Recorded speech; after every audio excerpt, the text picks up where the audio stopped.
Pessoal, bom dia. Bom dia. Bem-vindas, bem-vindos ao mais um encontro de formação promovido pelo Ação Educativa do Instituto de Minas. Hoje é uma felicidade muito grande estar aqui com vocês, sempre é, mas hoje é especial porque é um dia de fechamento de um ciclo, de uma programação de cursos que foi pensada com muito carinho, muito trabalho, e com uma intenção que para o Instituto dos Minas é muito importante, é de sempre, fomentar processos de formação dos públicos por meio de uma programação de qualidade. Mas quando a gente pensou esse ciclo de cursos, que chamou Podemos Aprender Como, a gente queria muito trazer temas que fossem importantes para a educação contemporânea, mas que também fossem importantes para a nossa vida. Ou seja, é um programa de formação para professores, mas a gente vai entendendo que cada vez mais todos estão interessados em conversar e pensar e trocar sobre esses temas que são tão urgentes para a gente pensar um futuro melhor quando chegando. Então a gente falou sobre arte contemporânea brasileira, a gente falou sobre cultura indígena, a gente falou sobre questões de gênero, a gente falou sobre acessibilidade. Nesses cursos, até o momento, a gente recebeu 343 pessoas que vieram conversar com a gente, entendendo que o Instituto dos Minas é um lugar de produção de conhecimento. Então, eu queria falar rapidamente e agradecer. Essas pessoas não estão aqui, mas, enfim, fazem parte um pouco desse ciclo que se fecha hoje. A Maria Eugênia, a Carolina Santana, Zaica dos Santos, Valquíria Prates, Renan Quinalha, Daniel Mucu, Ulisses Carrillo, Estela Lapone. Enfim, essas pessoas que ajudaram a gente a construir essa grade de cursos e de encontros para a gente pensar o que podemos aprender com o tempo que nos atravessa. Então, eu queria primeiramente agradecer a vocês que vieram hoje, nesse dia. A gente vai ficar juntos até mais ou menos 20h30. Em algum momento a gente vai fazer uma breve pausa, com mais um cafezinho, depois a gente volta para concluir a fala de hoje. E é isso, como sempre, você já sabe, algumas pessoas já são carinhas conhecidas, mas também hoje estou super feliz, porque tem várias carinhas novas, então espero que vocês voltem em 2024. 2024 tem coisas muito legais, porque podemos aprender como continua na nossa programação, mas tem outras coisas também, aqui no Centro Cultural, lá no Centro de Memórias, e espero rever e encontrar vocês muito no próximo ano na nossa programação, tá bom? Eu vou ler rapidinho, apresentar o nosso convidado de hoje, que estou super feliz de receber, já quero agradecer muito por ter aceito o nosso convite. Hoje é uma conversa complexa, que envolve uma série de saberes, uma série de camadas que vão nos ajudar a entender, espero, ou pelo menos começar a pensar o que podemos aprender com o antirracismo. E para conversar com a gente sobre esse tema, a gente trouxe o Felipe Rezende, que é graduado em Museologia pela Universidade Federal do Estado do Rio de Janeiro e mestrando em Artes pelo Programa de Pós-Graduação da Universidade do Estado do Rio de Janeiro.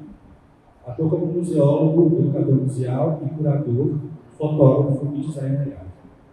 Desde 2013, atua como educador museal em diferentes instituições culturais, criando ações e dispositivos pedagógicos para os diferentes públicos que recebe. Recentemente, atuou como consultor pedagógico na Caixa Cultural Rio de Janeiro. No campo da museologia, atuou em museus históricos e de arte nas áreas de educação e documentação museológica. Como fotógrafo e designer gráfico, realizou trabalhos de moda e fotografia de acervo museológico e atuou como editor e produtor de vídeo. Então, eu quero pedir aplausos muito calorosos para a gente poder receber hoje o nosso convidado.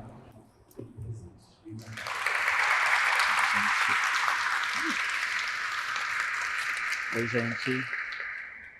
Obrigado, amigo. Obrigado. Fico aqui? Antes de falar uma coisa, pode falar. Se vocês quiserem perguntar participar da fala de Felipe. História não está bom, eu vou ler alguma coisa. Você? Fica à vontade, tá? Oi, gente, tudo bem? Me ouvem direitinho? Ouvem, né? Bom, primeiro eu quero agradecer ao João pelo convite, a todo mundo que me trouxe até aqui, a produção que veio falando comigo. É uma alegria, melhor, né? É uma alegria muito grande estar aqui com vocês hoje, podendo falar um pouquinho sobre antirracismo, que é um assunto muito atual, muito complexo, que atravessa todos nós de várias formas diferentes, né? E pensando um pouco sobre isso, justamente por essa questão, por ser um tema muito complexo, eu fiquei pensando, que tipo de assunto eu posso trazer aqui para vocês, que tipo de recorte eu poderia vir trazer para vocês, pensando esse tema, sabendo que ele é um tema que ele atravessa muitas questões, né? Então, eu pensei em trazer para vocês aqui uma apresentação, uma experiência que eu tive enquanto museólogo e curador lá no Rio de Janeiro, na execução e elaboração de uma exposição de um museu, né? Como o João falou, a ideia é que a gente possa conversar bastante. Eu, particularmente, né, pela minha experiência de educador museal, eu não sei muito ficar falando sozinho. Então, assim, fiquem à vontade para perguntar, para me interromper, para falar, porque eu acho que quanto mais a gente for falando, trocando, mais rica pode ser a nossa troca, a nossa compreensão e, enfim, conversa mesmo sobre esse assunto, né? Então, Eu vou passando para você. eu posso melhor? Como é que funciona? Tá. Como é que funciona?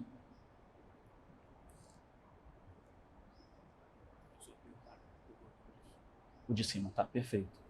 Vou ter que ficar um pouquinho de lado para poder ver melhor, mas eu vou virando também para vocês. Então, eu trouxe aqui... beleza. Essa primeira parte que eu falo sobre pesquisa por curadorias negras, ela acontece muito por conta de uma inquietude que eu tive desde a minha época da graduação, enquanto museólogo, né? Para entender algumas razões de a arte contemporânea, das artes visuais, as exposições nos museus, serem espaços em que algumas pessoas não conseguiam se sentir representadas ou identificadas nesses espaços. Por muito tempo, durante a minha graduação, eu ia visitar as exposições para fazer trabalho de faculdade, ou para poder visitar mesmo, conhecer alguma coisa, e eu olhava para uma obra de arte e falava assim, por quê? Por que eu estou vendo aqui uma obra, um quadro, uma abstração, uma figuração, quer que seja, e eu não estou conseguindo me conectar com essa obra, ou com essa exposição? E aí eu comecei a investigar e perceber que faltavam pessoas nesses espaços, né? Faltavam corpos específicos nesses espaços que poderiam auxiliar e aproximar as pessoas, eu e outras pessoas, dessas exposições. Então eu comecei a observar, a olhar um pouco sobre essas narrativas. Eu vou ler aqui essa primeira frase para eu ir desenvolvendo o que eu tinha pensado, mas é isso. Narrativas negras apresentadas nos circuitos expositivos e as implicações dessas em promoções ou barreiras à democratização da arte. Porque isso acontece, né? Se a gente não tem um corpo negro, indígena, LGBTQIAPN+, enfim, um corpo visto como dissidente pela sociedade, a gente está entendendo que estão existindo algumas barreiras de acesso dessas pessoas à arte, né? Ao museu, à cultura. E eu comecei a correr um pouco atrás disso, e isso veio muito, né, também a partir dessa experiência que eu vou apresentar para vocês nesse museu, né? E esse assunto da curadoria, né, que é uma etapa bem importante de formação, de construção, de narrativa, de discurso, de afirmação de um museu para um público, é uma etapa muito importante de formação mesmo assim, sabe? Então, é importante que a gente consiga observar quem está ocupando uma posição que se entende ser de poder, né? Uma posição que vai ser aquela que vai dizer para a sociedade que tipo de história a instituição está a fim de contar. Então, eu trago uma primeira questão, né? Como que a curadoria e a arte elas vão discutir raça, entendendo essa exposição como instrumento midiático que vai refletir manifestações culturais e críticas sobre a sociedade, né? Como eu falei, a exposição ela é esse recorte. A gente aprende com uma exposição a observar o que acontece no nosso entorno, né? A gente entende por que uma comunidade quilombola está ali vivendo, por que uma sociedade está passando por uma situação crítica, um problema da prefeitura, do governo com uma comunidade da cidade. A gente começa a entender através de arte, de história, de memória, como que a gente se configura, né? É um pouco do que as ciências humanas elas fazem. A gente vai analisar, observar a sociedade, no caso dos museus, né, a partir também das exposições. E uma segunda pergunta, como que a gente pode valorizar a prática curatorial de profissionais negros e reforçar essa representação identitária nos discursos? É uma pergunta que eu trago ainda, mas a gente, ao longo da apresentação, aqui da conversa, a gente vai poder entender isso melhor. E tudo isso aconteceu nessa experiência que eu tive de fazer uma curadoria coletiva negra no Museu da História da Cultura Afro-Brasileira, lá no Rio de Janeiro. Um museu que é de 2017, passou um tempinho fechado e reabriu em 2021 com essa exposição. Só que, para eu apresentar esse museu, essa proposta de exposição, eu acho importante, primeiro, contextualizar o motivo de acontecer essa exposição, né? Por que ela foi demandada para a gente em 2020, 2021, 2020, né? Isso. O Cais do Valongo, só uma dúvida, tá ok o microfone aqui, eu tô falando pertinho, tá direito? Bem pertinho, né? Bem pertinho, pronto. Eu vou trazer aqui para vocês algumas imagens desse espaço, o Cais do Valongo. Alguém já ouviu falar nesse espaço lá no Rio de Janeiro? Conhecem? Uma mão lá atrás, vê uma que sim. Para quem não conhece, o Cais do Valongo, ele foi um porto que recebeu escravizados africanos lá no Rio de Janeiro. E esse espaço, né, esse porto Cais do Valongo, ele foi considerado Patrimônio Mundial da Unesco pela história que ele carrega, né? Em mais ou menos 50 anos de atividade desse porto, chegaram até ele mais ou menos 1 milhão de pessoas escravizadas.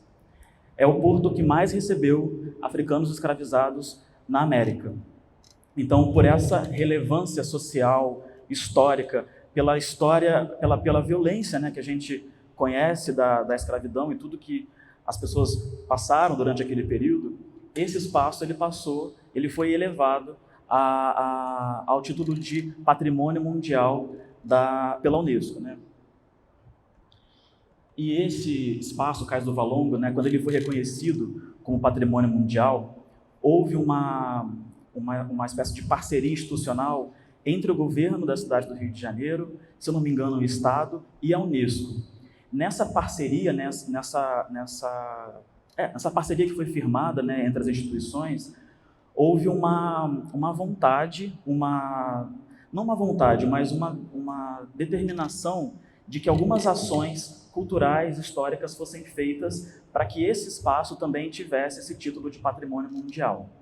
E dentre essas ações, uma delas foi a reabertura do MUCAB, né, que é esse museu que eu vou apresentar para vocês.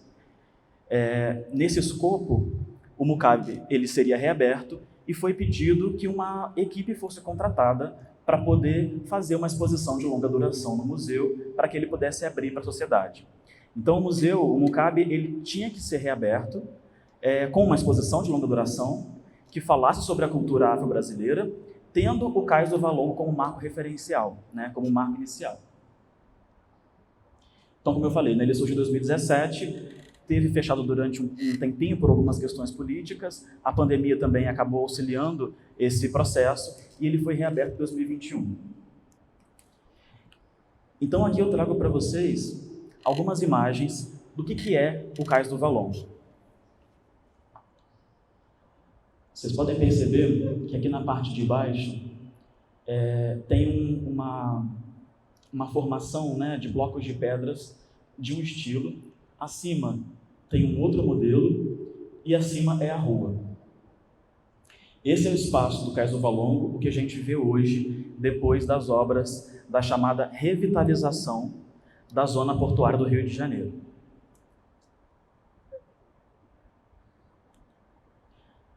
Aqui tem uma imagem do trabalho, né, de arqueologia que foi feito. Esse projeto de revitalização da cidade, ele tinha a intenção de tornar o espaço mais bonito, né? Daí esse nome de revitalização, que é uma palavra até um pouco complexa, né? Porque está dizendo que antes não tinha vida, né? Está dando uma nova vida para esse espaço. Mas nesse trabalho de mudança da estrutura do urbanismo daquela região, né? Daqui lá do Rio de Janeiro, do centro da cidade, foram feitos trabalhos de arqueologia e o Cais do Valongo ele foi redescoberto, né? Em 2011 ele foi descoberto, né? Ele foi revelado e aí começaram os trabalhos de escavação para chegar até esse espaço que nós temos aqui. Não consigo voltar, né? Foi, né? Do que a gente tem aqui hoje. Então aqui eu trouxe para vocês uma imagem de como era a Rua Barão de Tefé, que é essa do ladinho do Cais do Valongo, e como é hoje. E aí eu chamo a atenção para vocês observarem a altura, o quanto que esse porto, né, o quanto que esse cais estava enterrado. Reparem ali à direita as pessoas, e elas nem estão na parte onde de fato era o porto, não. Tem uma elevação ali.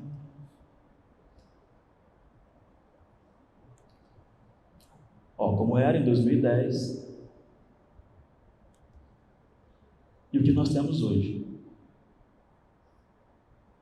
E aí é curioso porque é isso, né? O Cais do Valongo, ele ficou, essa atividade dele, né, de ter recebido mais ou menos 1 milhão de pessoas entre o século XVIII e XIX, depois com a proibição oficial, né, não na prática, do tráfico, esse espaço ele foi soterrado.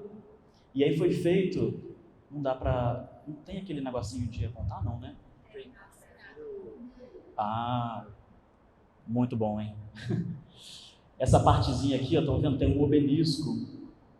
Esse espaço foi mudado, né? Porque é isso, com essa proibição oficial do tráfico, não podia ficar tão visível, né, a chegada que ainda estava acontecendo de africanos escravizados. Então, ele foi coberto, foi feito um obelisco e esse espaço passou a ser chamado de Cais da Imperatriz. Então, esse espaço que originalmente era o Cais do Valongo, né, que recebia os africanos escravizados, ele foi literalmente soterrado como uma resposta, vamos pensar assim, à proibição do tráfico.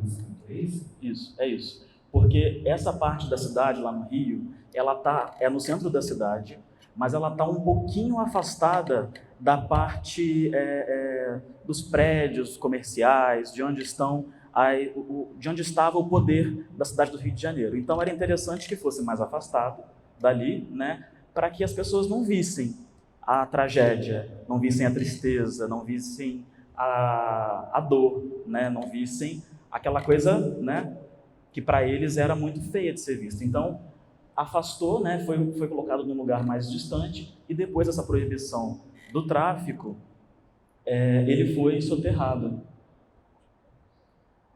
Por isso que eu falo que tem aquelas camadas das pedras, né, porque isso vai dizendo um pouco sobre o tempo passando, né, como que a arquitetura ela vai sendo colocada, inclusive, né, nessa formação das pedras, a gente vai observando um pouco sobre como isso vai acontecendo ao longo da história.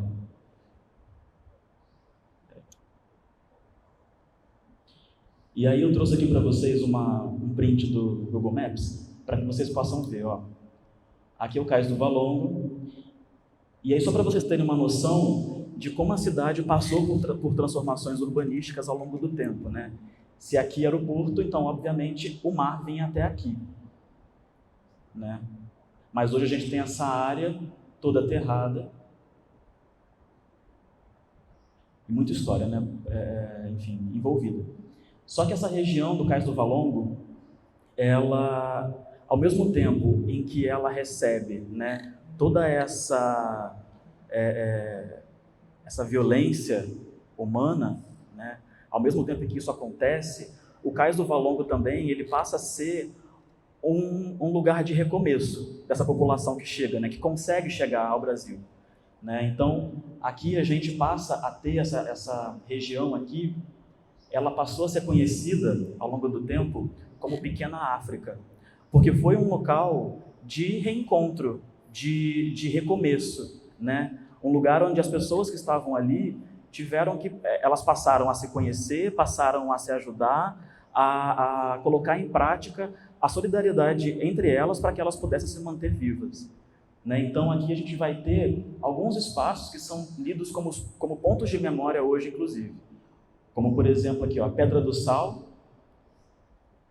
Quem já foi ao Rio de Janeiro e conhece a Pedra do Sal, hoje ela é uma região onde tem muita roda de samba, é um lugar onde a comunidade, a galera preta vai bastante, né? Se sente muito à vontade. Tem a Praça dos Estivadores, a gente tem aqui, ó, o Mucabe, que é esse museu onde eu fiz o trabalho, que não está distante do Cais do Valongo, vocês estão vendo? Esse termo, né, Pequena África, é um termo que foi dado por Heitor dos Prazeres, né, justamente por observar que essa região central da cidade tinha uma concentração muito grande de pessoas pretas e nesse espaço elas estavam ali se firmando, se mantendo vivas, mantendo vivas as suas culturas, né, a sua ancestralidade.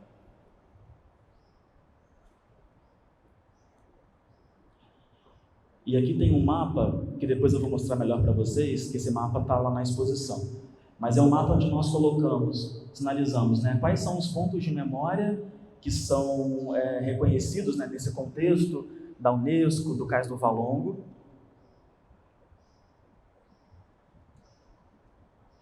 E aí, a partir disso, vou começar a apresentar para vocês esse contexto do Mucabe. Até aqui está indo de boa? Está tudo tranquilo? Quem quiser falar alguma coisa, fica à vontade. Então, como eu falei para vocês, né, qual é esse contexto do projeto de elaboração de uma exposição de longa duração no Mucabe? Né, a Prefeitura do Rio e a Unesco, por meio de uma seleção pública, eles fizeram esse projeto, né, visando a reabertura do Mucabe. Então foi isso, a Unesco lançou uma chamada, algumas empresas se inscreveram e apresentaram uma proposta conceitual, expográfica, para realizar essa exposição. E aí eu participei dessa seleção, né, uma empresa chamou a mim e as meninas que trabalharam comigo, a gente escreveu um projeto de desenho de exposição para o Mucabe e a gente foi selecionado. E aí, nesse projeto, né, a gente tinha que cumprir alguns requisitos para poder atender aquilo que a Unesco estava pedindo para a gente, para poder ficar do jeito que eles queriam, né, assim, para poder contemplar aquilo que eles esperavam no projeto. Então, era uma exposição de longa duração que contemplaria os valores do museu e deveria também atender aos seus públicos primários, né? Só uma observação antes. A gente está vendo aqui, ó, que atrás dessa região a gente tem o Morro da Providência, né? O Morro da Providência tem esse nome hoje, mas é a primeira favela do Brasil que se formou no Brasil. Então a gente tem aqui esse espaço, que é um espaço histórico super importante para a história da população que vive nessa região aqui do centro da cidade. Tem aqui também o Morro da Conceição e o Morro do Pinto também, uma outra região importante aqui da cidade.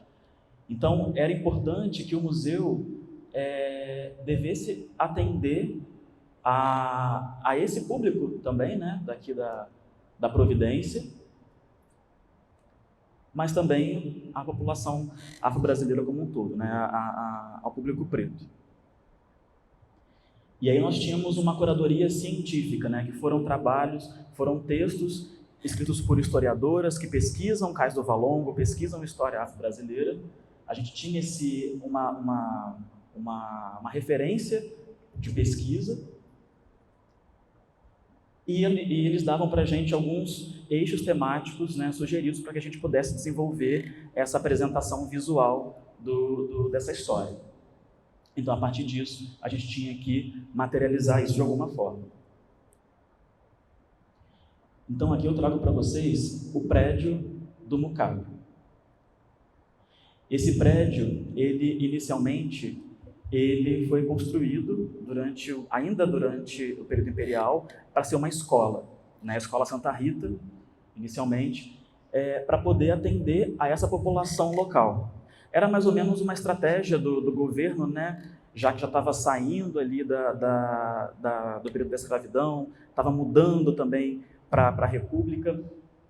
Era uma estratégia assim, meio que de mostrar o serviço assim, né, do governo. Então, recebia ali pessoas do entorno nessa escola. Isso durou algum tempo e depois esse espaço ele foi transformado num centro cultural. Ele era chamado de Centro Cultural José Bonifácio e ele foi um espaço muito importante para o movimento negro porque ele recebeu diversas pessoas importantes para o movimento. Abdias Nascimento, Ruth de Souza, como chama? Fotógrafo. Vou me lembrar dele ainda, eu tenho aqui anotado, mas várias pessoas do movimento negro foram importantes para essa consolidação e para essa permanência desse espaço, né? Que o Centro Cultural ele foi criado na década de 80 e ele se manteve assim até agora, um pouco antes do museu ser reaberto como um museu. Então lá tinha roda de conversa, tinha samba, tinha oficina, reuniões políticas. Era um espaço bem seguro, né, para as pessoas se reunirem e poderem difundir a cultura, enfim, falarem sobre as suas questões. Então aqui mais uma imagem do espaço.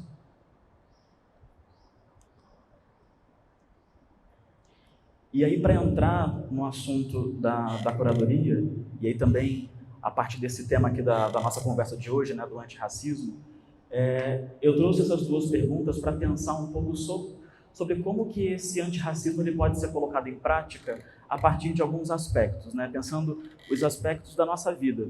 Porque eu imagino que essa questão do antirracismo ela está atrelada muito também à nossa vivência, né, ao nosso campo de atuação, as pessoas com quem a gente se relaciona, como que a gente vive a nossa vida e como que aquilo que está no nosso dia a dia pode ser associado, atribuído e praticado como antirracismo. Então, no caso da curadoria, né, que é uma área que eu trabalho e gosto bastante, eu trago essas duas perguntas que eu acho que poderia ser legal a gente conversar assim, aqui agora, né?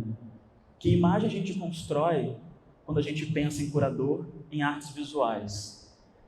E como que a gente percebe essas identidades dos profissionais que vão trabalhar em museus e galerias de arte e ocupam lugares de poder? Como que é para vocês?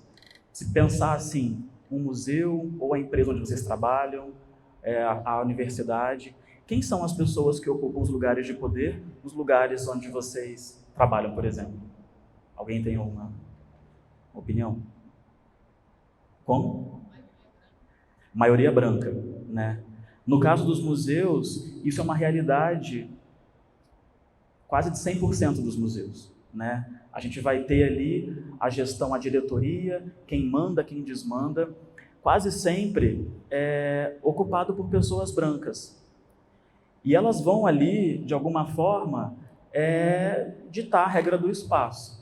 E se ela dita a regra do espaço, ela escolhe o que entra, ela escolhe o que sai, ela escolhe, ela pode dizer quem não vai entrar de jeito nenhum.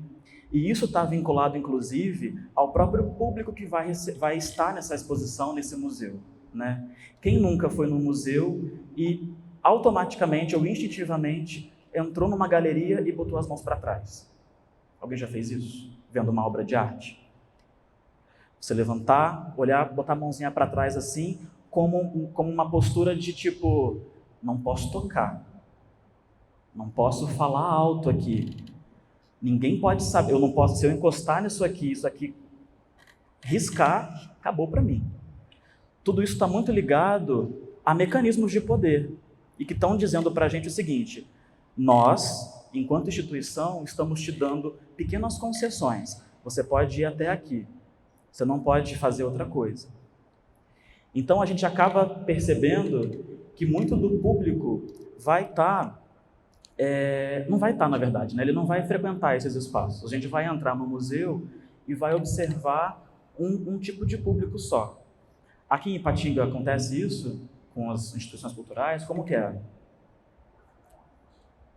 Alguns sims assim, um pouco tímidos.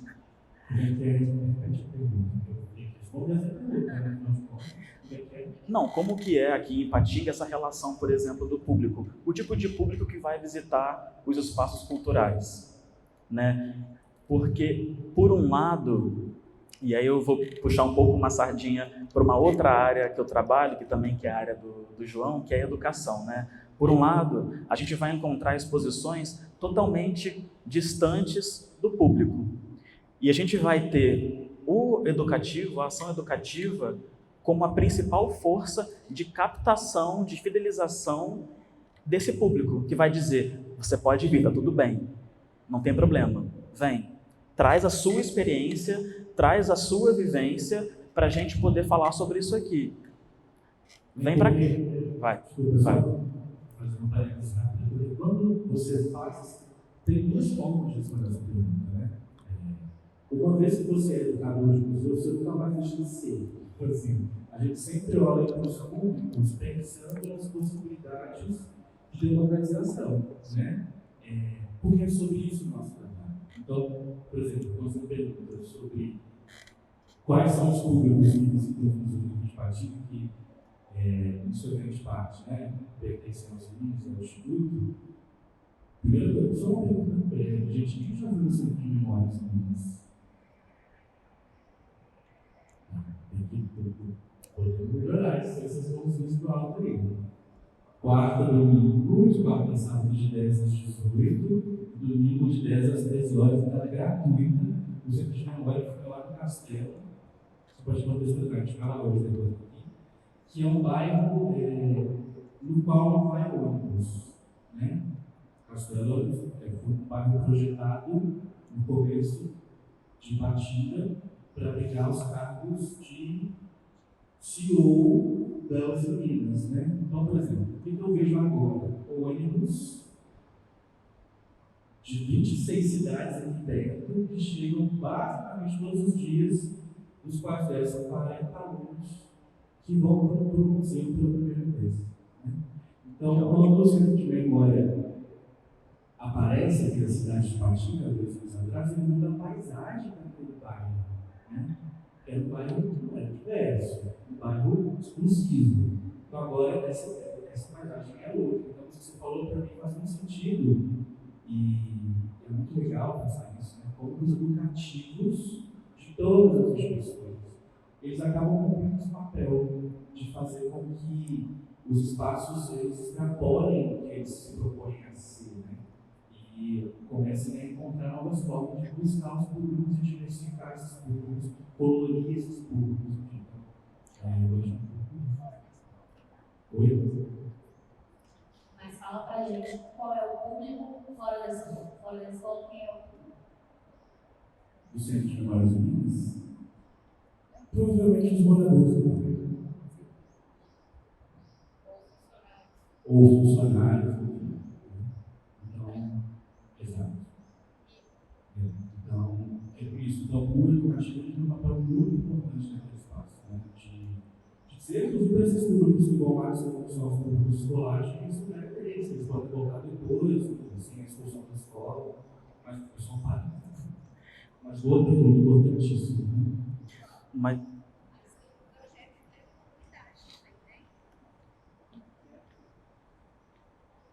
tem um projeto assim, cultural da comunidade, o Roda 60, aí é aberto,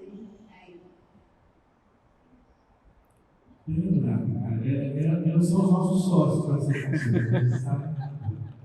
Não tem como parar. Não, mas assim, isso é interessante porque você falando assim, eu consigo pensar, perceber e sentir o trabalho que é fazer isso. A dificuldade que é você conseguir colorir o espaço, diversificar o espaço. Mas ao mesmo tempo, não sei se isso acontece aqui, eu vou dizer isso com base nas minhas experiências que eu vejo, assim, e que já estudei e tal, mas a gente vai observar que esse setor educativo é um dos menos valorizados. Quando tem um corte, quem sai são os educadores, né? Eles que estão ali recebendo pouco. E quem continua no poder, né? Quem que está ali ainda? Tudo bem, ela vai receber a pessoa, ela vai receber a escola, que bonito, tem um lugar com muita adolescente, com muita criança, adora educativo. Tá, esse educador está ganhando bem, ele está trabalhando com vontade, essa coordenação ela é valorizada, ela tem lugar de decisão ali dentro da gestão. É importante pensar nisso, assim, sabe? Porque isso vai dizer muito sobre essa estrutura de poder que a gente vive. E talvez também um caminho para pensar esse antirracismo, né? Tem uma autora que eu gosto muito, que é a Denise Ferreira da Silva, que ela fala o seguinte, que a gente falar sobre isso, falar de, ai meu Deus, olha o que está acontecendo, não vai dissipar os efeitos da racialidade. Aquilo vai continuar ali marcado. E aí cabe a gente pensar assim, tá, se só falar não adianta, o que a gente tem que fazer? Qual é o próximo passo, né, para poder mudar essa estrutura? Não sei se tem uma resposta definida, mas a gente pode pensar caminhos para poder fazer isso ser dissipado, fazer isso ser de alguma forma modificado, transformado, né? Então essas duas perguntas, né, elas vieram muito para mim durante a minha graduação, depois de formado, trabalhando como educador, né? Porque assim, eu estava lá na exposição, fazendo uma mediação com um grupo, e é isso, eu estava tirando coelho da cartola para poder transformar uma obra de arte, decodificar uma obra de arte numa coisa sensível, numa coisa acessível para as pessoas. Bom dia.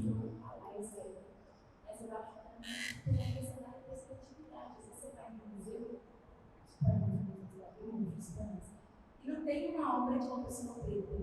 Essa pessoa que visita o lugar, exatamente. às vezes, a pessoa não vai porque não chega lá com muito de obra de pessoas brancas e vai se sentir representada.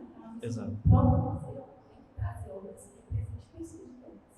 Então, sim, não, mas é um caminho maravilhoso esse, assim, o museu ele tem que trazer essa obra, mas não só a obra, ele tem que trazer o artista preto também, o artista indígena, o artista que não está ali dentro representado. Por muito tempo, a arte afro-brasileira ela era vista assim, a partir de uma produção da obra ali feita com uma representação de uma pessoa negra. E aí não importava se quem fazia essa obra de arte era uma pessoa branca ou não. Quase sempre era. A gente tinha ali pessoas pretas produzindo, mas que não estavam ali sendo visibilizadas, não estavam tendo oportunidade de acesso nem nada, mas tinha ali uma pessoa branca com uma grande produção artística pintando uma pessoa preta, esculpindo uma pessoa preta, falando de questões indígenas. E você vai e pensa, tá, essa pessoa então é uma artista afro-brasileira? É uma artista indígena? Não. Porque a gente não faz sentido você pegar uma pessoa que não tem essa vivência, não tem essa experiência, né, corporal mesmo, né? Porque é isso. Uma pessoa negra, tem uma artista que eu gosto muito chamada Mônica Ventura, que ela tem uma obra chamada Uma Mulher Negra Feliz é um Ato Revolucionário. Essa frase, acho que ela é autoexplicativa, né? O corpo ali, presente, vivo num lugar, vivo numa sociedade racista, já é uma revolução, né? Já é uma forma de se colocar no mundo. E aí, a partir daqui, eu vou mostrar para vocês as salas que nós fizemos lá no Mucab. Foi um trabalho bem difícil, bem cansativo, com pouquíssimos recursos financeiros para ser feito, né, a exposição, mas a gente fez. Então, esse aqui é o hall de entrada do prédio. A exposição ela foi feita em 5 salas, numa espécie de círculo. Assim. Você entrava por essa porta, pela entrada do prédio, né? Aqui à esquerda, estão vendo ali o título? Protagonismos, Memória, Orgulho e Identidade. É o nome da exposição, o nome que nós atribuímos à exposição. Então, o público entra pela esquerda, do ladinho aqui, contorna o prédio e sai de novo aqui nesse espaço, né? A nossa ideia inicialmente era fazer uma exposição em que você pudesse iniciar e terminar no mesmo lugar, só que não de uma forma cíclica, mas de uma forma espiralar, que é um termo usado por uma autora maravilhosa chamada Leda Maria Martins. Esse movimento espiralar, ele consiste numa espécie de volta, né? É um círculo que a gente faz, só que ao invés da gente fazer esse círculo de ir e voltar para o mesmo caminho, a gente, enquanto está fazendo o caminho, está aprendendo, construindo, mudando, trocando e volta a um novo ponto com informação agregada. Então, é a gente pensar não assim, mas assim, sabe? Então, a nossa ideia era que essa exposição, a nossa ideia era fazer com que essa exposição fosse afro-referenciada, desse protagonismo, falasse sobre a questão do Cais do Valongo, afro-referenciada, assim, com pensamentos, filosofias, com referências afro-brasileiras, ou, sabe? Então a gente queria, a gente tinha que mostrar a exposição no contexto do Cais do Valongo, trazer as questões, né, históricas que envolvem, mas a nossa intenção principalmente era mostrar que o corpo negro não se reduzia a isso.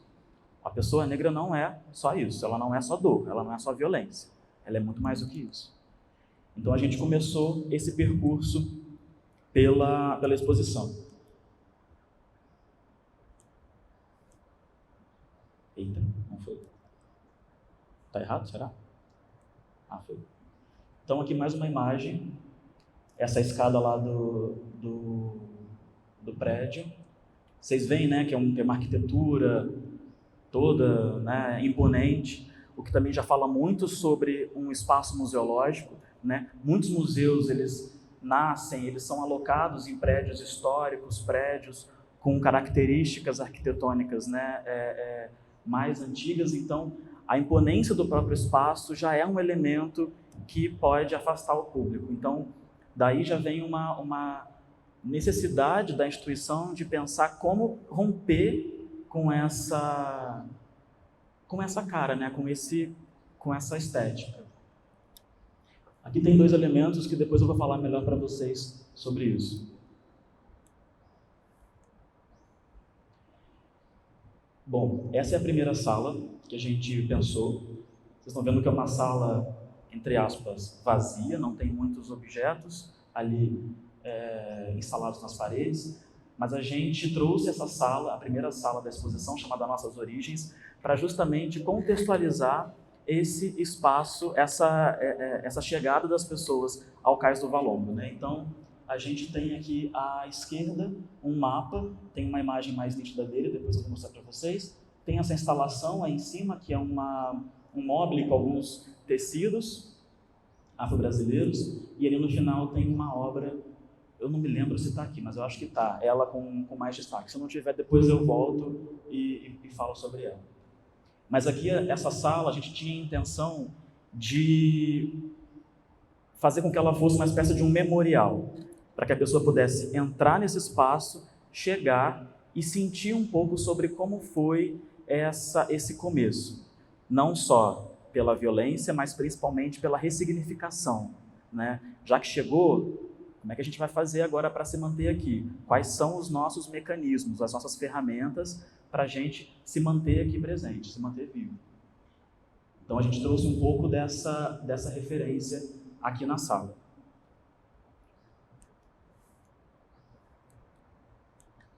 Vamos ver. Então, um pouquinho mais de perto, a gente colocou esse mapa porque ele fez parte da demanda da Unesco, do projeto de exposição, só que a gente deu uma mudadinha de leve nesse mapa, porque eles queriam que nós falássemos do tráfico, que nós trouxéssemos ali quais foram as rotas, o que aconteceu. É uma versão um pouco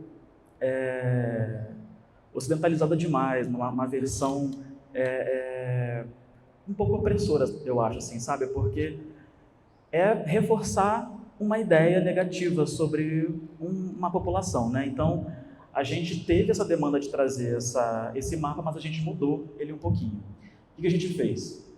A gente trouxe uma combinação, vocês estão vendo, obviamente, que esse mapa não está com uma proporção real, né, do que ele realmente é, mas a gente trouxe essa demanda que eles pediram, que são essas rotas do tráfico, mas nós colocamos no mapa da África, ao invés de trazer a referência dos países que nós conhecemos hoje, os países da África, a gente trouxe os grupos étnicos, os grupos que viviam lá, né, e que formaram a nossa identidade brasileira. Então, por exemplo, ó, não sei se está muito visível, mas vocês podem perceber os nomes dos povos. Esse mapa é um mapa inédito que a gente conseguiu fazer. A gente combinou vários mapas para poder trazer essa referência dos grupos, né, que acabaram sendo trazidos para cá. E nesse ponto, a gente bateu muito nessa tecla de trazer esse tipo de mapa, porque a gente foge um pouco daquilo que a gente vê nos mapas, nos livros de escola, né, que vão trazer só os países e tal. A gente não fala só aqui de geografia, só de história, a gente fala de identidade.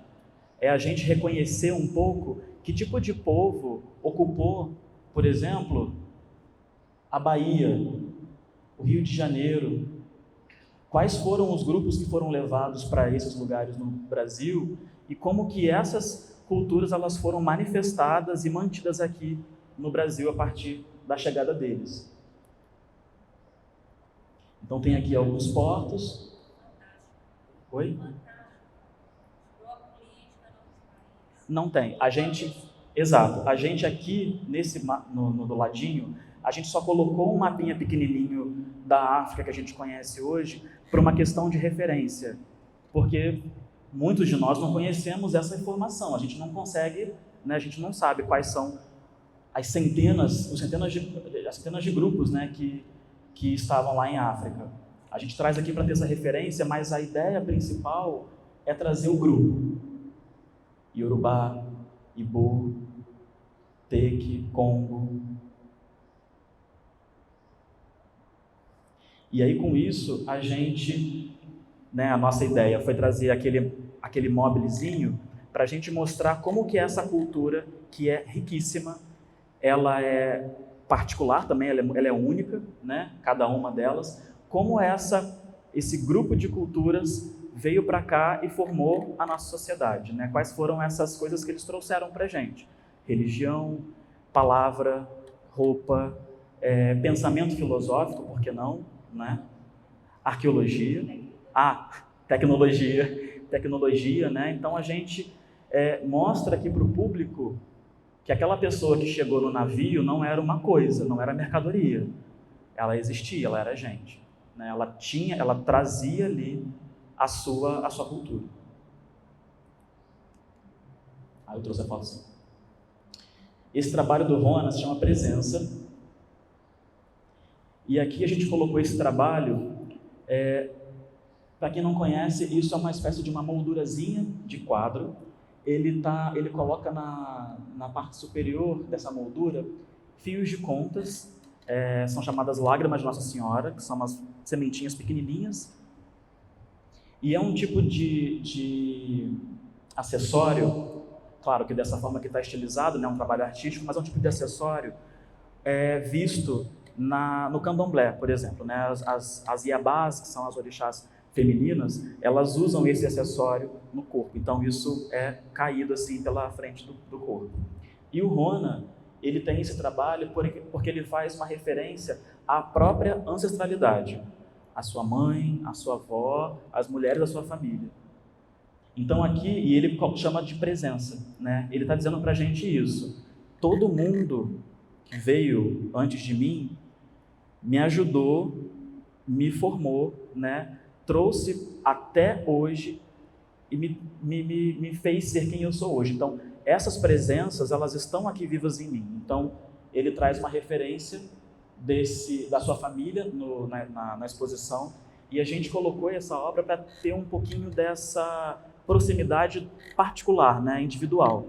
Como que a gente consegue chegar numa sala, entender o contexto, mas também se aproximar individualmente, né, no nosso íntimo, através desse trabalho. Manda.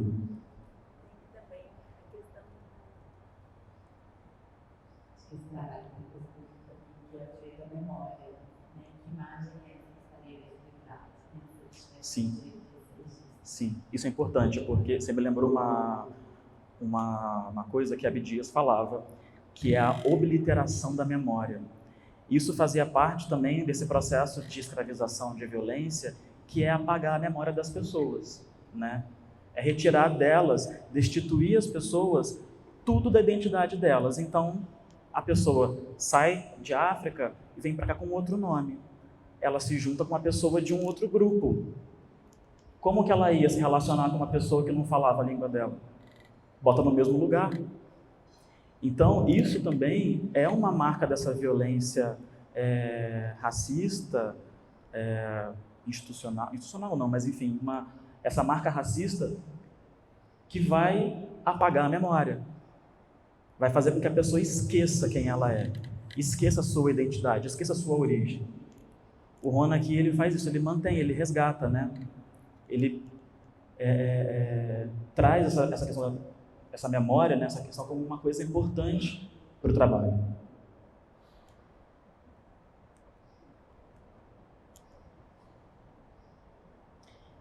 E aí, essa perguntinha. Como encontrar na arte e na curadoria de exposições as possíveis dobras aos modelos tradicionais de discurso? E a gente pode pensar junto. Se a gente está recebendo uma demanda para produzir uma exposição numa instituição, como que a gente pode tentar quebrar, né, essas lógicas? Alguém tem alguma ideia? Não tem resposta fixa, obviamente, né, mas tentar pensar assim rapidinho. Como que a gente pode tentar burlar o sistema para poder colocar um olhar, um ponto de vista, uma perspectiva, um corpo dentro de um espaço?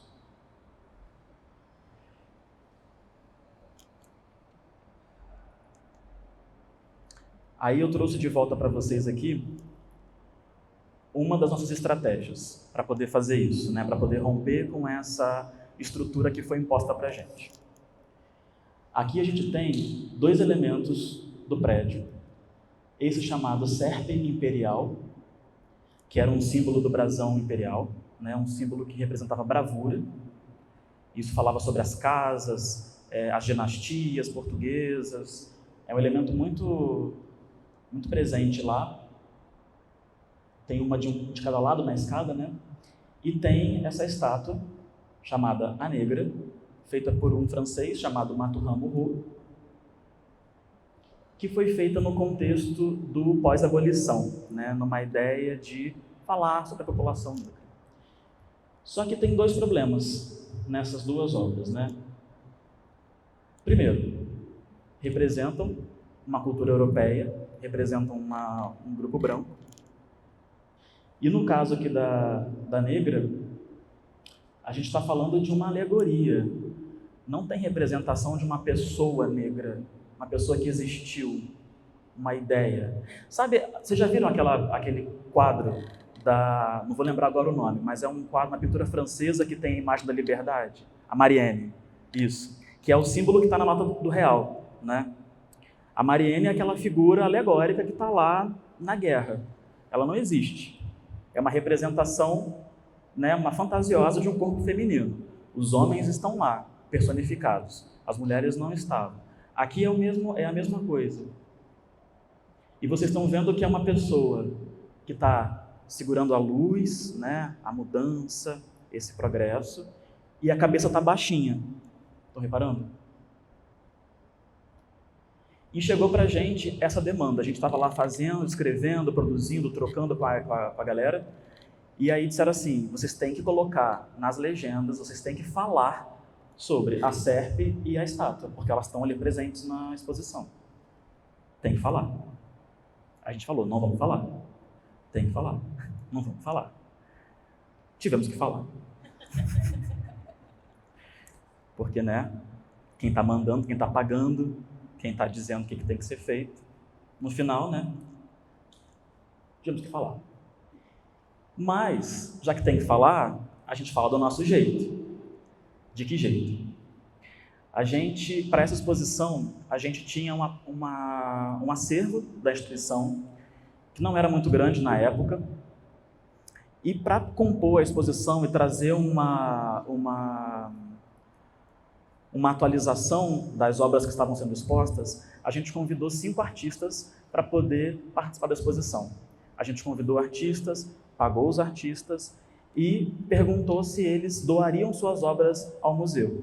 Então, todos eles doaram, foram pagos e têm obras suas agora no acervo do museu, o que é algo muito importante, diga-se de passagem, né? Artistas negros que tenham obras nos acervos das instituições, né? Isso é uma coisa muito importante porque está dizendo muito sobre patrimônio da instituição, o patrimônio que a instituição quer mostrar para o público e deixar de legado, sabe? E aí uma das artistas que nós convidamos, a Val Pires, estilo Pretura, a gente convidou ela e falou assim, Val, a gente tem que falar disso, a gente não queria, mas tem.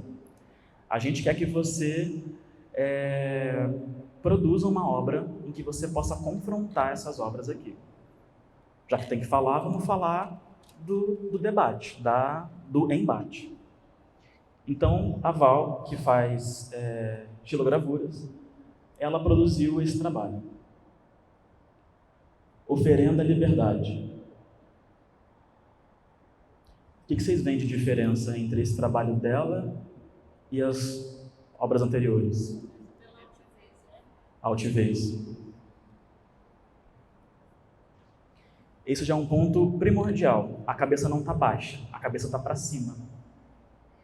Ela está segura de si, ela sabe quem é ela sabe qual é a história dela. Como? Gera representatividade.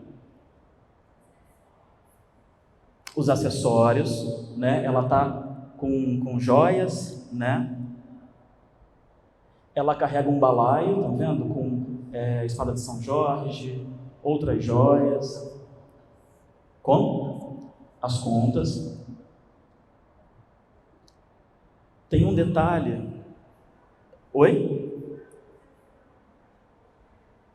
A estampa, os padrões da estampa, sim, uma questão. Exato, perfeito. Tem um detalhe que eu não sei se vocês conseguiram ver aqui pela imagem, mas essa figura, essa pessoa, está pisando na cobra. Estão vendo? Ela pisa nessa cobra. E a cobra representava a bravura. Quem é mais bravo? Né? Aqui a Val... Oi?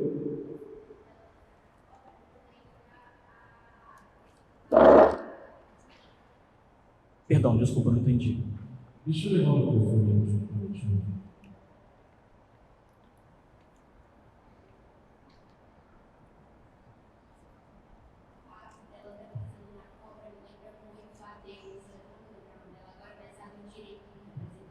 A deusa Tênis. Uhum. Por quê? É porque eu acho que elas têm essa representação, assim. Tudo bem, não, tranquilo. Justiça, né? Justiça. Pois é, a gente, se for pro lado da justiça, de representação de justiça, a gente vai ter também outros símbolos, né, que não sejam a deusa Tênis ou uma deusa grega. A gente pode pensar nos símbolos do candomblé, Xangô, por exemplo. Mas aqui nesse caso, a Val, né, ela está representando as chamadas escravas de ganho, né, que tinham esse nome naquela época, que eram mulheres que estavam ali indo para a rua, vender os seus quitutes, vender as suas coisas para poder conseguir dinheiro e puxar os seus, né? E tirar os seus daquelas situações de dor. Então ali a Val, a Xilopretura, a gente colocou o trabalho dela em triangulação com a estátua e com a serpe. Então a pessoa, quando ela chega na exposição, ela vai ver ali o que se trata, a serpe, o que se tratam, a escultura, mas a gente vai ver uma outra imagem que vai falar diretamente com a gente. E aí, a partir daqui, eu vou trazendo mais algumas imagens de como ficou a exposição em 2021, né? Que foi quando a gente abriu a exposição. Essa aqui é a Sala Novos Começos, em que a gente vai trazendo elementos sobre como foram esses começos, né? Quais foram as formas de resistência, de manutenção da vida após a chegada ao Cais do Valongo. Então aqui a gente fala, por exemplo, sobre favelas e quilombos. A gente tem um trabalho do Ebert, né, do Art Deft, que hoje está com alguns trabalhos incríveis expostos no Museu de Arte do Rio, na exposição do Funk. A gente tem também um espacinho que fala sobre a questão da vadiagem, de como que essa lei ela era uma lei que segregava, né, que ia lá prender as pessoas que estavam na rua por jogar capoeira ou por não fazer nada. Então, a gente fala um pouquinho também sobre essa questão. Aqui no caso dessa vitrinezinha, eu não trouxe imagem, mas a gente traz um elemento muito importante, que é, no caso de hoje, né, a identificação do corpo preto numa situação de violência policial, por exemplo, né? Em muitos casos, uma pessoa preta não anda na rua com identidade, ela anda com a carteira de trabalho, né? É um documento que tem um peso maior do que uma identidade, porque se ela tem a carteira de trabalho, ela tem como dizer, eu não estou vadiando, eu sou trabalhador, né? Então a gente coloca aqui nessa parte da exposição também mais um elemento de transição, né? A gente faz muito esse caminho de ir para trás e voltar, ir para trás e voltar. Inclusive, um dos nossos conceitos é a aplicação de Sankofa. Conhecem esse termo, essa palavra? Sankofa é um símbolo de uma filosofia chamada Adinkra, né? De um povo, de um tronco linguístico Akan, lá de África. E a Adinkra é uma sequência de símbolos que significam pequenos provérbios, né? E esses provérbios, eles meio que guiam a condução da vida desses grupos. Sankofa, ela tem dois símbolos que são muito famosos. Um é um passarinho com a cabeça voltada para trás, ou um símbolo de um coração que faz assim, ó, de um lado para o outro. Esse símbolo do coração, ele é muito presente nos portões de grade. Vocês já repararam, né? Aquilo é Sankofa. Aquilo é uma intervenção preta na estrutura, né? E Sankofa significa nunca é tarde para voltar e pegar o que ficou atrás. Ou seja, é você olhar para trás, o que aconteceu no passado, pegar essa informação, olhar para o presente e pensar o que fazer no futuro.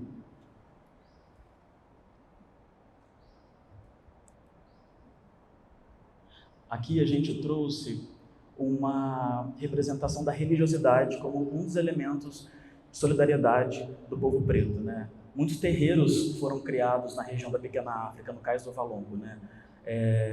Que eram lugares de segurança. Para além de uma questão de manifestação religiosa, era um lugar de acolhimento, né? Se uma pessoa negra estava lá na rua sendo perseguida ou o que fosse, ela tinha um refúgio nesse lugar. Então a gente traz aqui uma representação dos orixás. A gente tem 4 obras do acervo do Mukabe, que representam 4 orixás.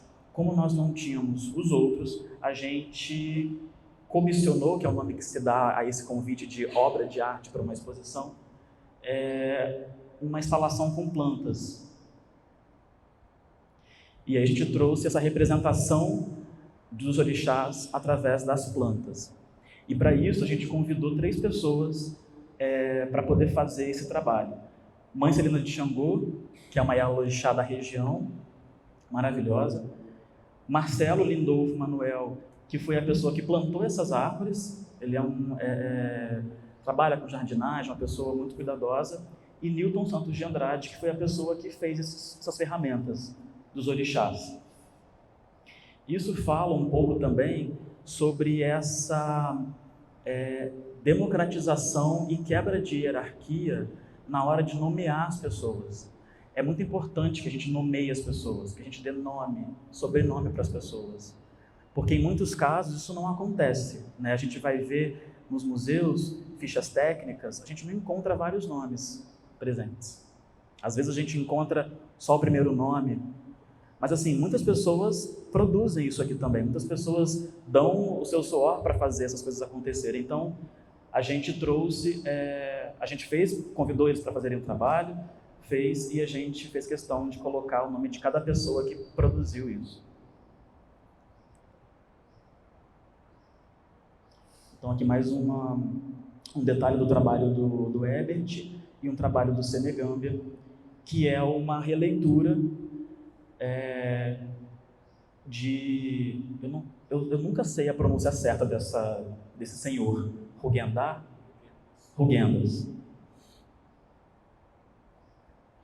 Esse trabalho do Senegambia é interessante porque o trabalho de Rugendas tinha um caráter diferente desse que o Senegambia está atribuindo para as pessoas, né?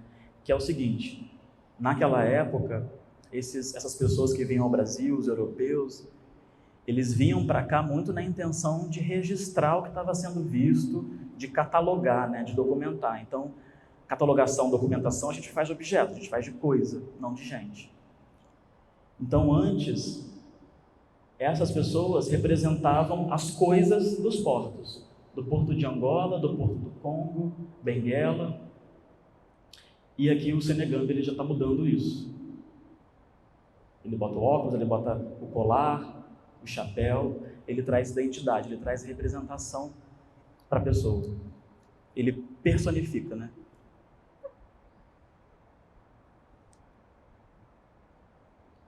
Já numa sala à frente, a gente falou de questões mais próximas do século XXI, e a gente trouxe uma instalação e um trabalho também do Senegambia sobre Marighella. E aqui a gente trouxe um espelho com os nomes de mortos e desaparecidos da ditadura militar.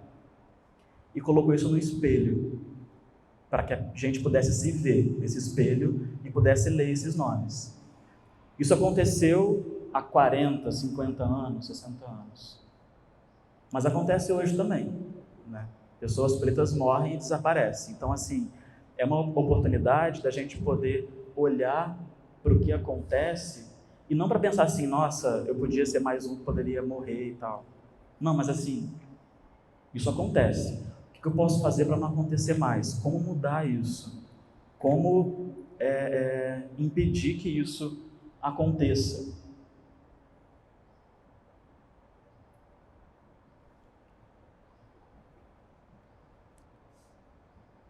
E aí, ó, aquele mapinha que eu mostrei para vocês lá no início, Minha Pequena África, a gente fez um mapa tátil.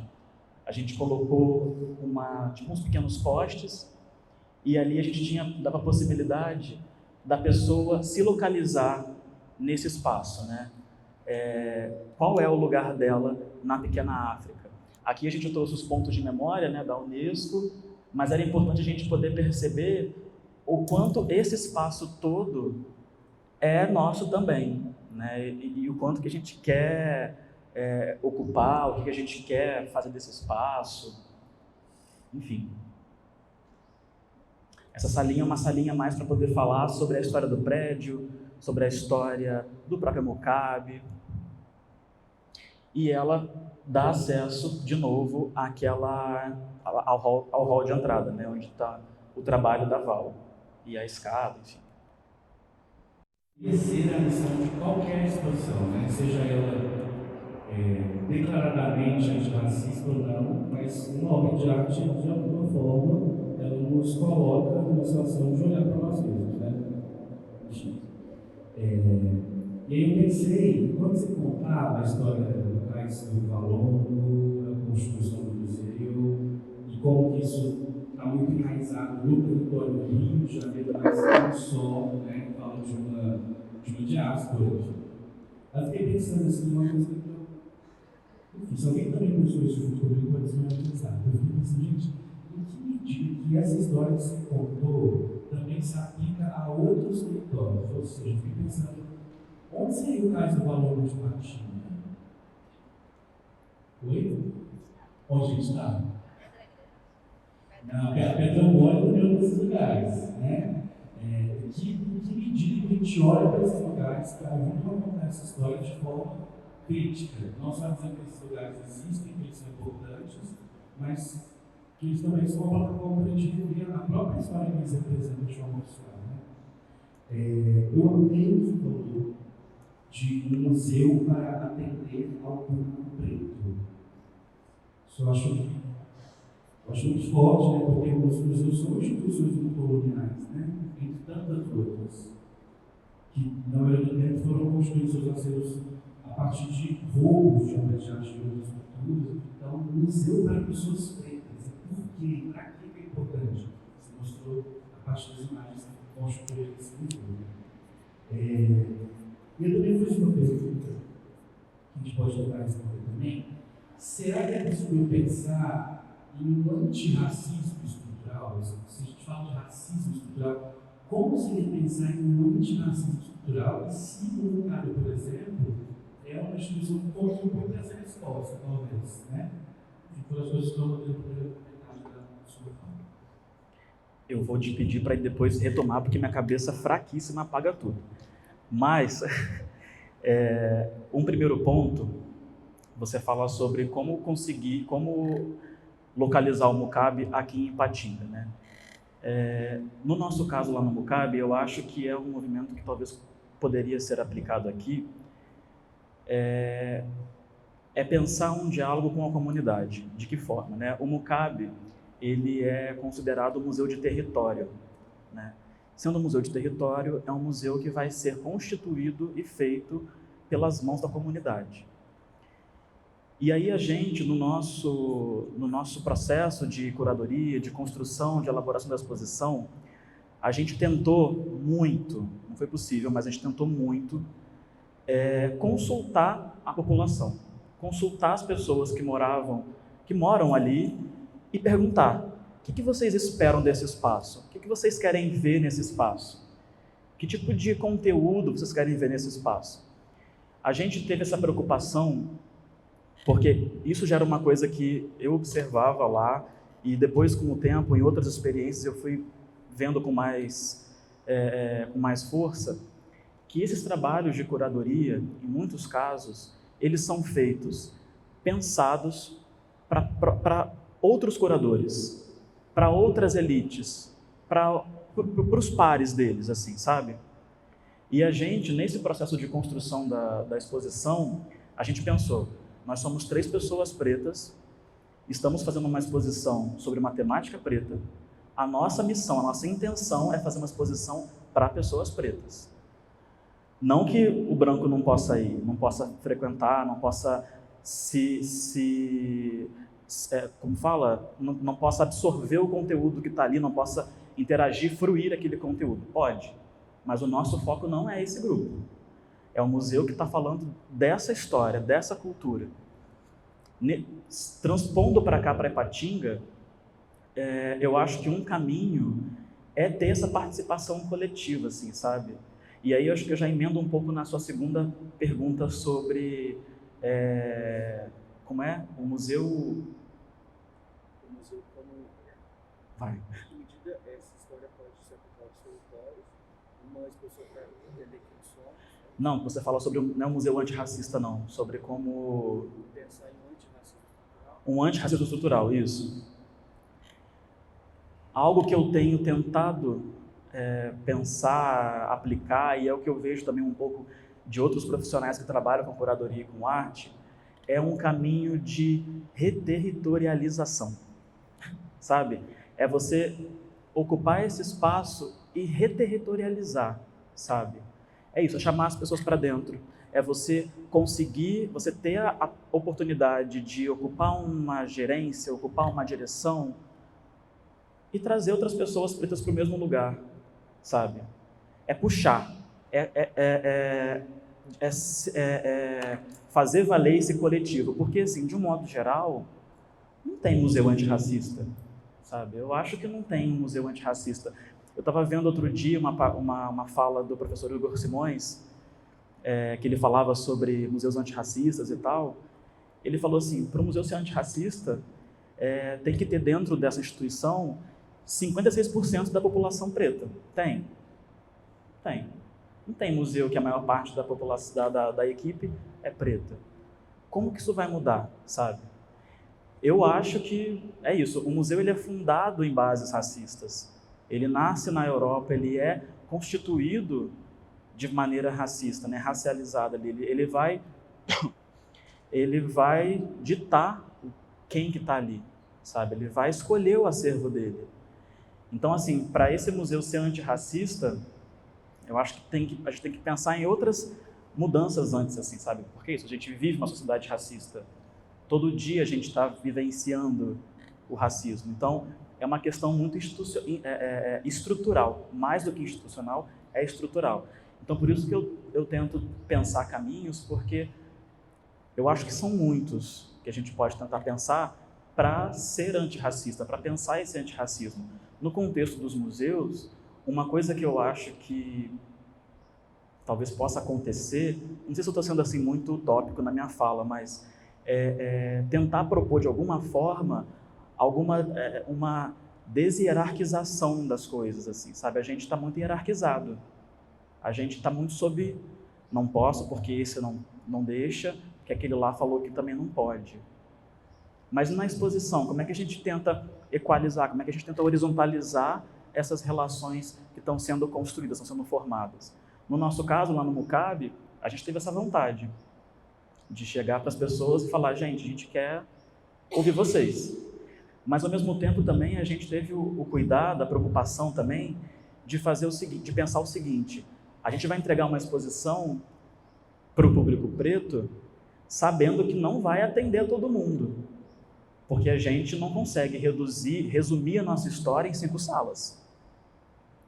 Uma história muito longa, uma história de muitas nuances. Não dá. Então, a nossa intenção nesse trabalho foi trazer uma espécie de pontapé inicial. Tipo, a gente está aqui, ó, começando um pouquinho.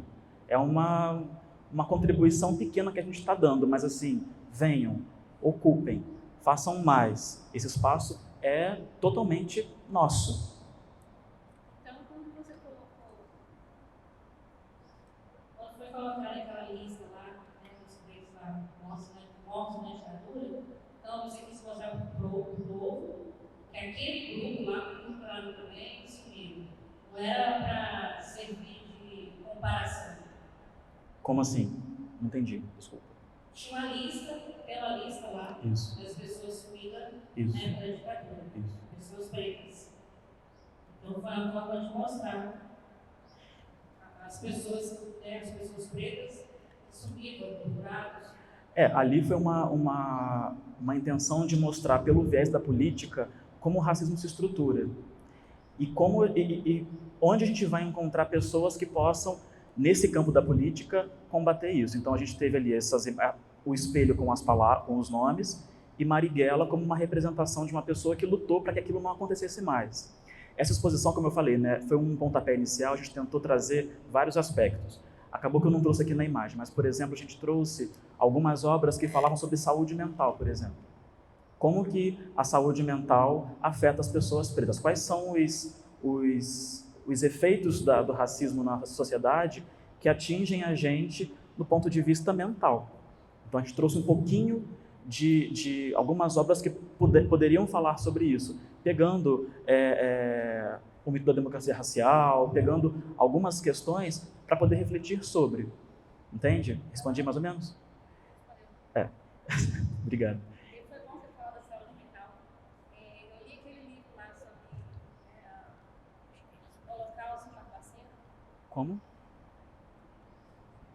Foi bom você falar essa questão da saúde mental. Eu li o livro, né, do Holocausto e Barbacena, né, inteiro, e a gente vê as imagens, grande parte dele. Sim. Vê muito. Pergunta aí, professor. Na verdade, uma pergunta, vários pontos. Primeiro ponto, lá na imagem que você mostrou sobre a negra, que talvez não é. Como você disse? Pode. O fato de ter que explicar. Essa mulher que você mostrou lembra muito a Rainha Giga, que foi uma rainha guerreira de Angola, que lutou contra a escravidão. Lembra muito, mesmo Giga. Eu acho que falta, não é questão de ter. Existem representações, só que tem um epistemicídio que faz com que essas representações não cheguem hoje.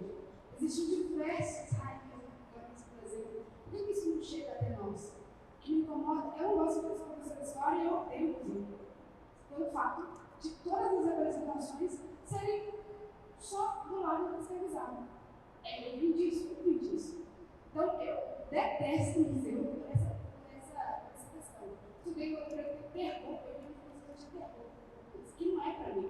Só que eu entendo a importância de mostrar que precisa ser mostrado.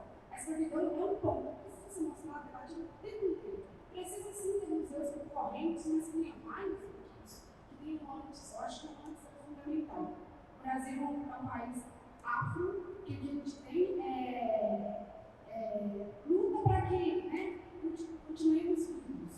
Isso é o que a gente tem, mais importantes. Se voltar à África, muito além dos grupos étnicos das nações, Cabinda, Uganda, muito além disso, quem eram essas pessoas? Acho que é aí que a gente vai se encontrar. E outra questão, a outra questão que foi a junção de tudo isso aí, né? Me lembrou, na verdade, a primeira coisa que eu vi foi me lembrou uma escrava cubana, Luísa Maim, por exemplo, que é a mãe de Cristão. Ela era uma escrava cubana, que ajudou na questão da revolta dos malês, nos seus balaios, ela conseguia passar as informações, né? Porque a maioria dos escravos árabes, conseguia passar essas informações em árabe. Já a outra mulher, sem nenhuma. O que era? Quem era? Me lembrou de Giga. Então, por que a nossa representação para nisso? Ou para em religião, por exemplo? Falar sobre religiões de matriz africana é extremamente importante. Só que eu acho que a religião é mística, é muito subjetivo, é muito seu eu. Acho que precisamos retornar para essa questão do guerreiro, das mulheres, que realmente que é físico, sabe? Não deixar de lado a religião, claro que não. Todos os seus orixás, seus coloridos, mas falar do físico, do que realmente aconteceu. E você falou sobre cais de balão e batinga. Eu pergunto, não tem cais de balão e batinga, não tem batinga. Eu entendi o que você quer dizer. Acho que é uma cidade muito nova. Né? O que a gente pode falar é falar de negros que foram mortos na ditadura, falar de uma saga, filhos que aconteceu. Aí eu falo, mas Ipatinga é uma cidade majoritariamente branca, majoritariamente de extrema direita. Então, qual é a atuação da população negra em Ipatinga? Aí poderíamos construir um caso né? Muitas aspas em relação à atuação do negro. Qual é o espaço do negro numa cidade de extrema direita?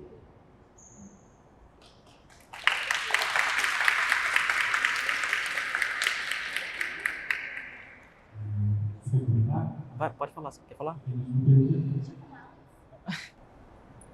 Quando o João disse qual é o nosso caso de valor, eu disse aqui. E talvez as pessoas entendam que eu esteja falando, é um espaço amplo de debates. Recentemente até tem sido mesmo, mas eu disse aqui pelo silenciamento, porque antes o caso de valor não foi silenciado. A gente está sobre o local onde foi o massacre de Ipatinga. Esse prédio é um prédio para silenciar a nossa história. Então, por isso que é um pouco o nosso caso de valor. Obrigado. Qual o seu nome? Adriane. Adriane, eu entendo você dizer que você odeia museu. Eu entendo. É estranho ouvir, mas eu entendo. Porque faz sentido, assim, é isso. O museu ele não é feito pra gente. Se ele não é feito pra gente, não tem por que a gente botar os pés dentro. Mas, ao mesmo tempo, eu acho que a gente tem esse compromisso de botar os pés dentro, pregar, firmar mesmo os pés dentro desses espaços, porque esses espaços são espaços de muito poder. Muito poder. E se a gente não fizer esse movimento, eu acho que a gente contribui para que isso permaneça, para que a gente sempre tenha ali pessoas que, sei lá, não vão se relacionar com o espaço, sabe? Eu entendo demais a sua questão, porque atravessa a gente em diferentes formas, política, social, histórica. É muito forte tudo isso que acontece com a gente. E a gente, nesse trabalho, tentou colocar tudo isso na balança, assim, sabe? Porque, é o que eu falei, o museu é um espaço de poder e a todo instante a gente é colocado à prova. A todo instante eles querem que a gente fale da escravidão, que a gente fale da dor, que a gente só fale do escravizado. Mas, eu não sei, eu penso muito num lugar mesmo de forçar uma entrada, assim, sabe? Tipo, e meio com o pé na porta, assim, sabe? Da forma como for possível, dar com esse pé na porta, sabe? Para que a gente não tenha que ficar no mesmo lugar. A gente sabe que o racismo... Eu estava falando no intervalo com alguém aqui, mas a gente sabe que isso não vai mudar de hoje para amanhã. Ainda teremos um Brasil racista por muito tempo, infelizmente. Mas eu acho que é nesse movimento de falar, de criticar, de apontar o dedo, sabe, que a gente consegue aos poucos ir mudando essa situação, ir mudando esse cenário, para em algum momento não ter que falar sobre racismo, não ter que falar sobre antirracismo, sabe? Pode falar.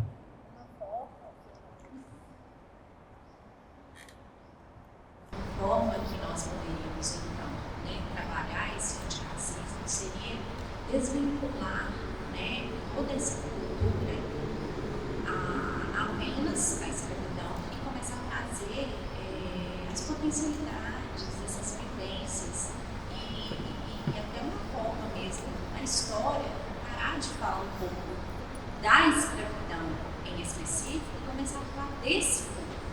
Eles não são só escravidão. Eles não eram apenas escravos, eles eram pessoas, eram sujeitos, tinham cultura, tinham sentimentos, tinham sua religião. Eles são muito mais do que uma escravidão. Não, eu entendo que a gente poderia não falar só sobre isso, mas o que acontece hoje não é vinculado à escravidão, por exemplo. As pessoas são racistas porque elas são racistas, porque a gente cresce num ambiente assim. A escravidão foi um momento que a população preta viveu, mas a gente todo dia passa por isso, ela não é lembrada nesses momentos em que o racismo está sendo colocado em prática, assim, sabe? Eu vejo assim, pensando da minha trajetória nas artes visuais, na museologia, eu acho que um caminho pode ser esse. Não estou nem dizendo que é a melhor coisa que foi feita, não. Assim, foi um recorte, foi um olhar de 3 pessoas. Mas eu acho que usar isso como uma plataforma de multiplicação. Uma exposição, ela tem esse caráter, sabe? É como uma visita que um professor, uma professora faz com alunos a uma instituição, uma escola, a um museu. Quem aqui é professor consegue perceber o impacto que uma visita causa na vida de uma pessoa, né? O impacto que ela vai ter ao olhar, se deparar, por exemplo, com uma pintura, sei lá, de 2 metros de altura de uma favela, de uma criança brincando na favela, de uma mãe com uma criança, uma mãe preta com uma criança, sabe? Não sei, eu vejo muito como uma... Não acho assim que deixar de falar de escravidão resolve, temos que continuar falando também, mas isso se manifesta de outras formas assim no nosso dia a dia, sabe? Eu acho que é um trabalho contínuo, assim, contínuo. Antes de você tinha uma pessoa que queria falar lá.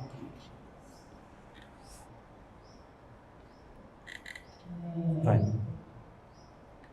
Eu sou uma pessoa branca, casada com um homem preto e tenho 2 filhos pretos. Eu estava até conversando com o Felipe, né?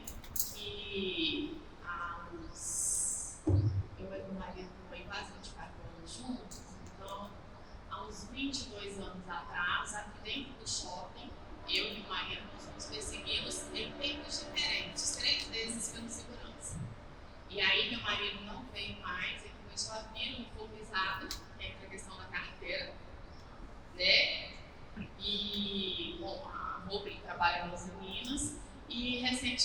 realmente eu passei por um preconceito, um racismo estrutural dentro do Hospital Moço Cunha. Eu fui levar o meu filho para consultar, a médica simplesmente perguntou para mim se eu era mãe biológica do meu filho, na frente comigo. A minha ficha não caiu na hora, e no outro dia, assim, foi um baque muito grande, porque eu literalmente senti uma pessoa preta, apesar que não chega nem perto do que passa, né, da dor de sofrer o preconceito. Entrei, fiz uma denúncia, não tive retorno, né, enfim. Mas o que eu queria falar, que estava conversando com o Felipe no intervalo, que eu tenho furado a minha bolha e tenho usado a minha rede social para furar a bolha das pessoas que são sementinhas que eu lanço, para ampliar esse olhar, porque a gente fica dentro do nosso mundo, principalmente como pessoa branca, e não consegue olhar a perspectiva do outro. Eu tenho, né, além do meu marido, eu tenho amigas pretas, tem uma que ultimamente me ajudando a furar a bolha, e uma coisa que eu percebi recentemente, que ela me ampliou o olhar, é de nós, enquanto pessoas brancas, termos voz. Se eu for ver uma situação com meu esposo, ele não vai ter voz, as pessoas não vão olhar, mas eu, como pessoa branca, a perspectiva, a gente muda de uma proporção que é absurda. Então, eu acho que um pouco do antirracismo é da gente, enquanto pessoa branca, né, cada um vai usar os seus recursos, de usar a nossa voz para defender, para levar informação, para trazer conhecimento, né, e amenizar a dor. Porque o racismo ele acontece em segundos, o tempo todo, de milésimo, sabe? O marido conta sobre isso, eu percebo como nós chegamos em locais, o olhar das pessoas. Hoje, olha para vocês aqui, a gente tem 25, quase 25 anos juntos. Então, assim, eu acho que é a gente ampliar o olhar e começa dentro de casa, sabe? Eu ensinando os meus filhos, não porque eles são pretos, né? Mas também dele olhar, né, para o outro, independente de ser branco, preto, a criança com deficiência. Então, eu acho que a gente usar o nosso espaço de poder, em aspas, para poder fazer esse movimento. Eu queria só trazer essa experiência.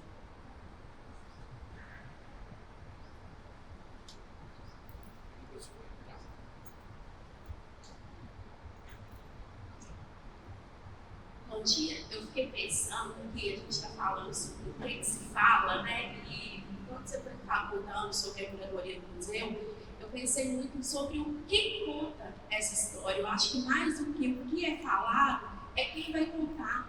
Então eu percebo assim, você como homem preto, imagino que não eram só pessoas pretas ali, mas pessoas de fato envolvidas e desejosas do antirracismo, né? Eu acho que é isso importante quando a gente pensa quais são os caminhos. Essas pessoas precisam estar nesses lugares de poder. Quando você diz, eu vou responder a quem, eu acho que enquanto esse povo for pessoas brancas, né, ou ainda que sejam outras pessoas, mas não interessadas nessa mudança estrutural, ela não vai acontecer. E a partir disso eu fico pensando como que você estava atento, você não, né? Outras pessoas ali envolvidas estavam atentas aos detalhes. Quando você diz, olha, nós não vamos falar da região, a gente vai falar da cultura dessas pessoas que foram trazidas, né, que foram escravizadas. É a gente perceber como o racismo está nesses detalhes, né, nessa não humanização ali da pessoa, de ter esse acesso à cultura, de quem foram essas pessoas que foram escravizadas, quais eram, né, estou prolongando, mas eu acho que é a partir daí mesmo, sabe? A gente precisa fazer esse movimento de perceber os detalhes e de estar atento. Então, enquanto não forem essas pessoas que estarão produzindo, que estarão fazendo curadorias, que estarão fazendo projetos que vão fortalecer essa identidade negra positiva, isso muda. Então, eu acho que é um pouco a partir daí mesmo que a gente pensa quais são os caminhos.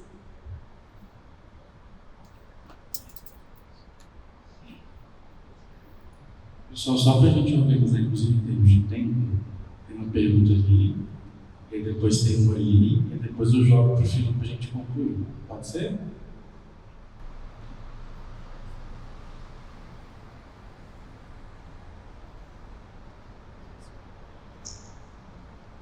Oi, bom dia. Na verdade, não é uma pergunta, é uma colocação mesmo.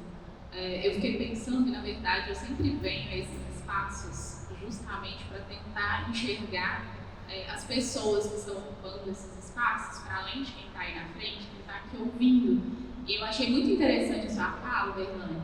E eu fiquei pensando que, assim, você trouxe, né, de que as pessoas brancas precisam usar a própria voz para tentar curar essa bolha. Na verdade, esse trabalho é de vocês mesmos, porque racismo é problema de branco. Racismo não é problema de preto, porque não fomos nós quem criamos. Então, não somos nós que precisamos educar as pessoas quanto a isso. Né? Nós precisamos realmente sermos protegidos disso. E quem precisa nos proteger são as pessoas que criaram esse problema para nós. Né? Nós não trouxemos isso à tona, são os brancos que trouxeram. E, na verdade, a gente está sempre ocupando o espaço de tentar mudar isso, de ter a preocupação de trazer à tona outros aspectos da nossa existência, porque branco continua trazendo um aspecto só, que é o do sofrimento, que é o de colocar mais sofrimento sobre nós. Então, branco não tem papel de furar, não. Branco tem o papel de destruir essa bolha, porque foram eles que nos colocaram em bolhas diferentes, né? Das pessoas que precisam sempre se submeter e das pessoas que têm esse espaço de poder, como você mesmo definiu. Porque continua assim, esse espaço de poder e esse espaço de privilégio, enquanto as pessoas pretas tentam sempre ainda educar as pessoas quanto ao erro, quanto ao crime que existe em relação a isso.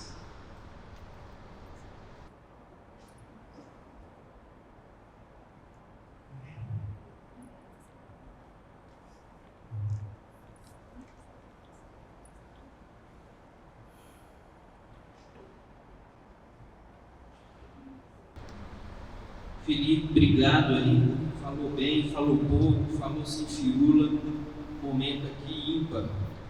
Eu lembrei aqui que vocês que fazem parte dessa massa, né, que passam nos projetos do futuro, é duro tanto ter, caminhar e dar muito mais do que receber.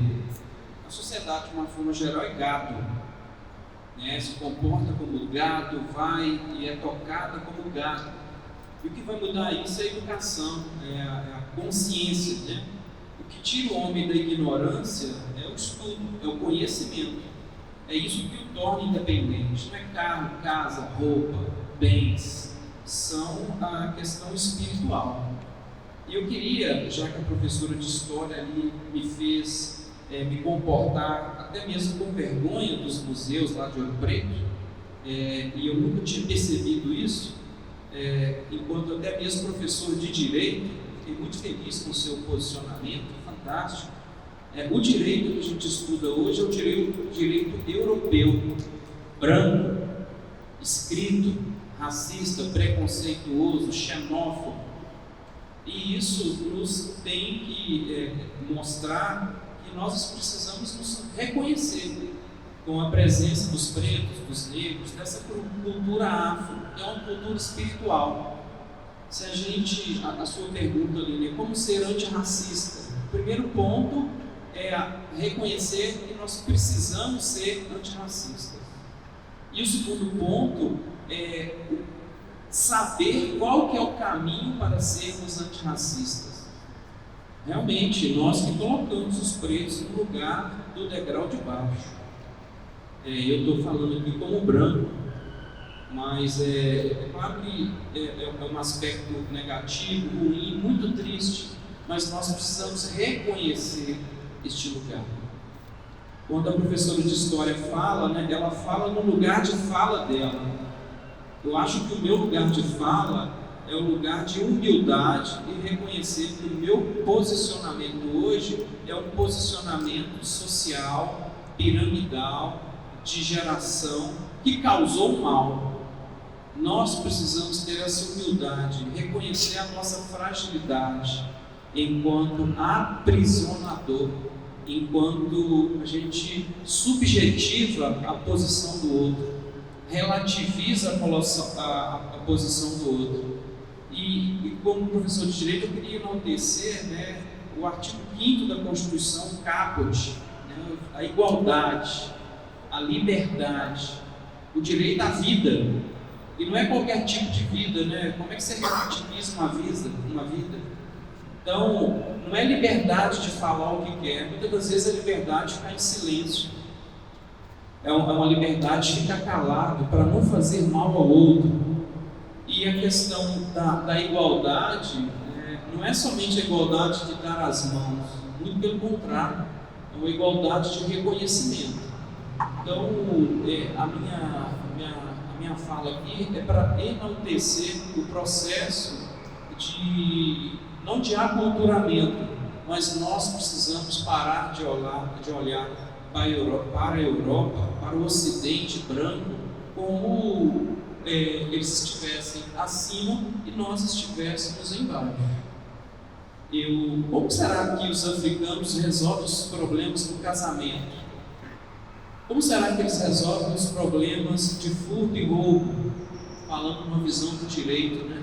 Eu ensino para os meus alunos o direito europeu, cadeia, por exemplo, prisão. É assim que a gente resolve os problemas no Ocidente. Mas como será que os povos africanos resolviam os seus problemas sociais? Isso é um mito para nós. Qualquer escola de direito não estuda o direito comparado africano. E talvez nós estejamos perdendo uma oportunidade. Assim como o Ailton Krenak tem defendido aí um olhar para dentro da nossa cultura anteriormente até a presença do africano no Brasil. É isso que eu gostaria de dizer e parabenizar aí pela sua coragem. Né? Você sabe muito bem que defendendo isso, você corre risco de vida. Né?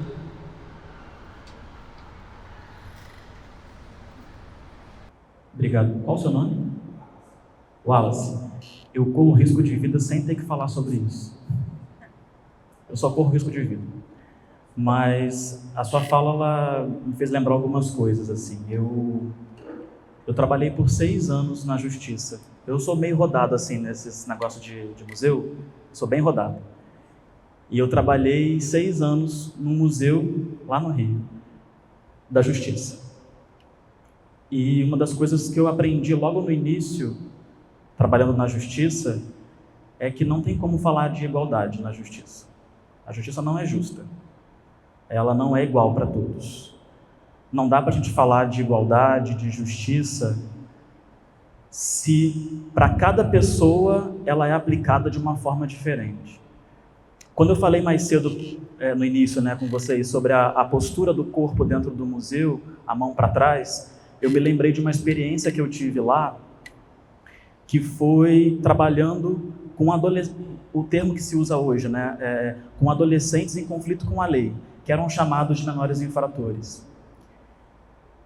E eu fazia uma atividade educativa com esses adolescentes que tinham acabado de sair do DEGASE, o nome que é dado a essa instituição que encarcera as pessoas menores de 18 anos.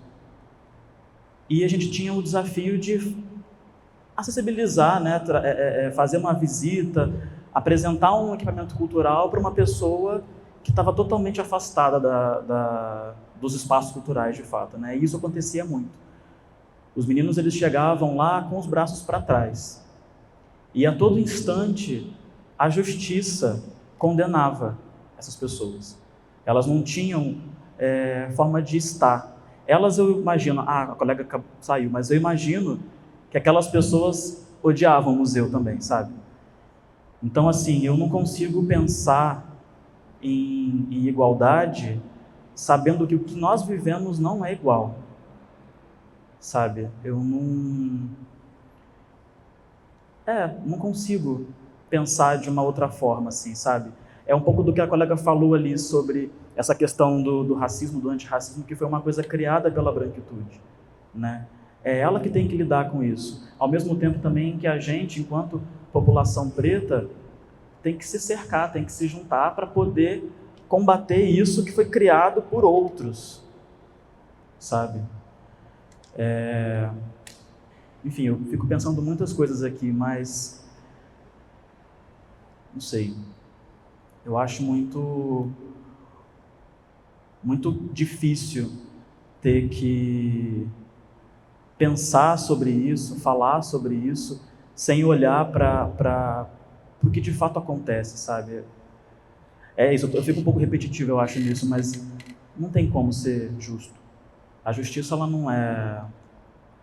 Ela não foi feita pra gente, né? Tá aí aquele exemplo que eu dei para vocês da vadiagem. Naquela época era a capoeira, era o samba, hoje é o funk. Qual vai ser o próximo? Né? Daqui a pouco o funk ele já está, né? Em lugares das elites. Hoje nós temos, né? Enfim, a gente vê o funk badaladíssimo. Daqui a pouco ele vai deixar de ser marginalizado, quando se apropriarem bastante, né? Espero que não aconteça dessa forma, mas daqui a pouco eles vão fazer isso. Mas qual é o próximo? Qual é o próximo elemento cultural que vai ser tirado da gente? Sabe? Então, assim, isso não é igual.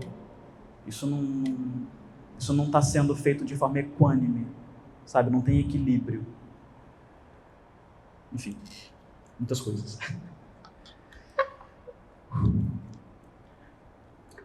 Qual é o nosso tempo? Acabou? Opa! Vou então correr com o finalzinho, que estava realmente no finalzinho. Respondemos algumas coisas, talvez, né? Ou pelo menos pensamos em encaminhamentos para isso. No contexto do Mucab, eu trouxe aqui prints do Instagram do museu, só para que vocês possam ver o que acontece lá a partir de agora, né? Ele foi reaberto, tinha só a exposição de longa duração, e depois, a partir da exposição, ele foi recebendo mais atividades, oficinas, cursos, teatro, palestra, roda de samba, enfim. Então, vocês estão vendo aqui uma sequência de coisas que o museu... Ai, meu Deus, peraí. Promove, né? Samba, todo fim de semana tem samba lá, palestra, exposições temporárias com artistas, filme, performances, seminários, também tem lá. Tem loja lá dentro do museu, lojinha de museu, enfim, toda uma programação feita para atender ao museu e para atender ao público que frequenta. E aí, para finalizar, eu deixo essa pergunta para vocês, retomando Sankofa, né? Que futuros podemos construir para os nossos pares? Pensar um pouquinho sobre o que a gente espera mesmo, né, para amanhã, a partir daquilo que a gente constrói, do que a gente produz, de quem veio antes da gente, como que a gente pode pensar, né, construir futuros para os nossos pais. É isso, pessoal. Obrigado.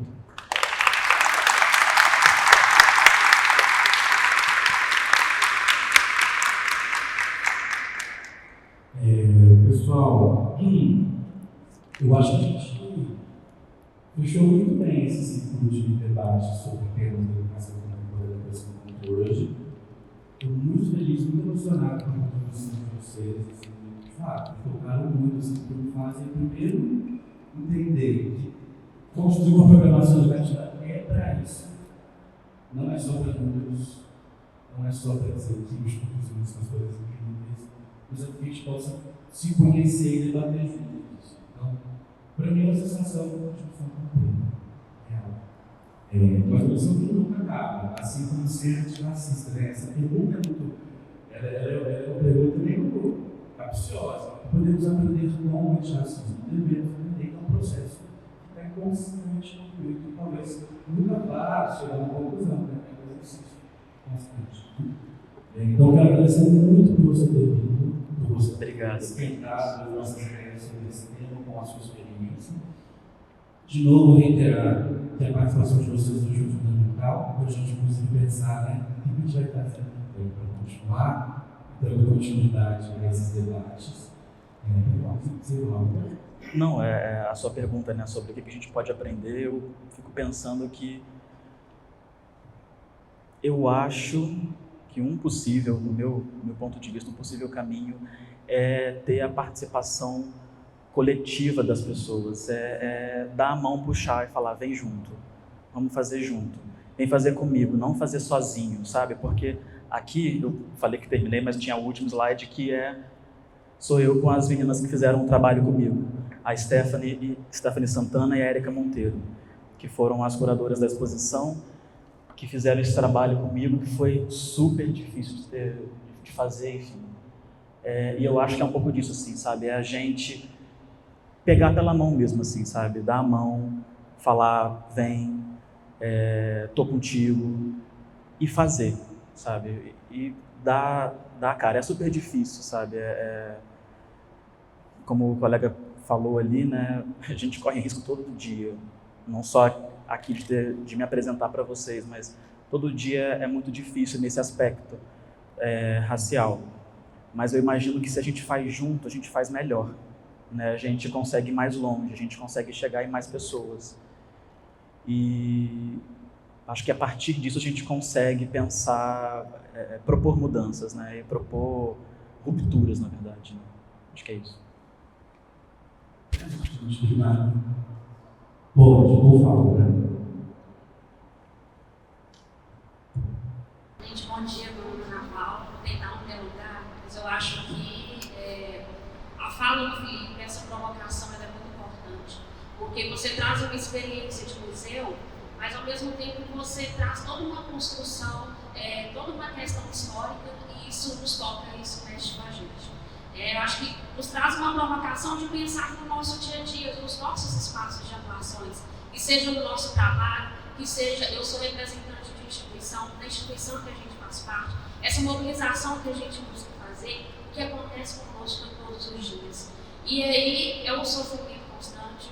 Quando o professor de Direito traz essa questão da legislação, a gente observa que a população, de uma forma geral, mas os negros especificamente, sofrem violações de direitos todos os dias, com relação à saúde, com relação à educação, à assistência social, em todas as políticas públicas, há violação de direito.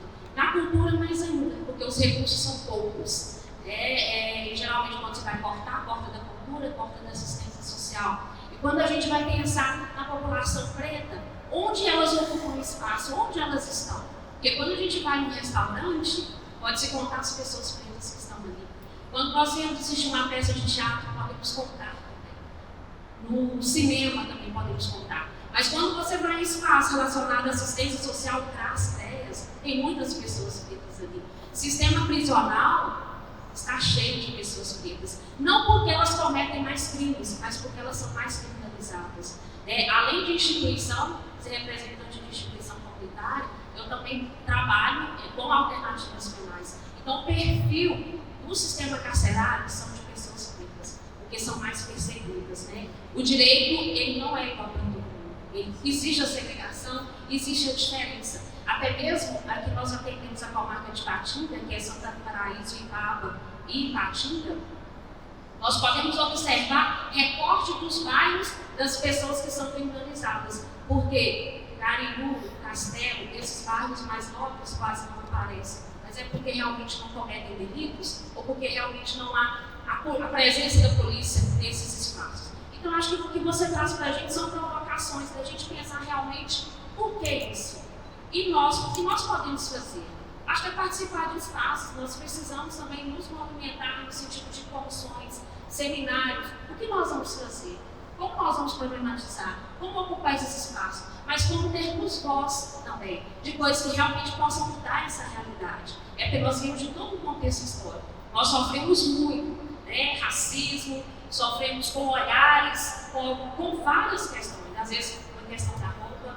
E isso é algo que realmente você traz uma provocação que é muito importante, muito interessante. E ocupar esses espaços se faz necessário, porém não é acessível. Quando a gente fala do museu, a localidade, essa questão de ônibus não é acessível. Até mesmo o espaço aqui, do Centro Cultural Os Minas. Quando nós trouxemos uma vez, gente, 3 ônibus dos meninos lá do bairro industrial em Santana do Paraíso, uma média de 75, metade deles não conheciam o espaço do teatro. Alguns não conheciam o shopping.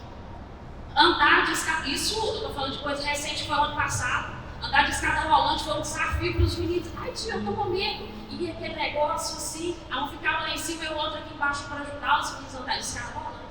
Nós estamos falando de 2022, que foi o ano passado. Então não é uma realidade acessível para todos. E acho que a gente precisa desmistificar isso, a gente precisa problematizar isso para que seja acessível, para que a gente acesse os espaços, nós tenhamos esse direito a acessar. E a condição financeira para isso também, a igualdade de salários para os homens pretos, para as mulheres pretas. Então, acho que nós temos uma luta muito grande pela frente, mas problematizar isso é bom, isso é importante, né, João? Esse espaço, ele é interessante, mas uma provocação. E a gente continue, né? E daí o que vamos fazer? Esse movimento, ele se faz necessário. Desculpa o tempo, mas eu estava falando.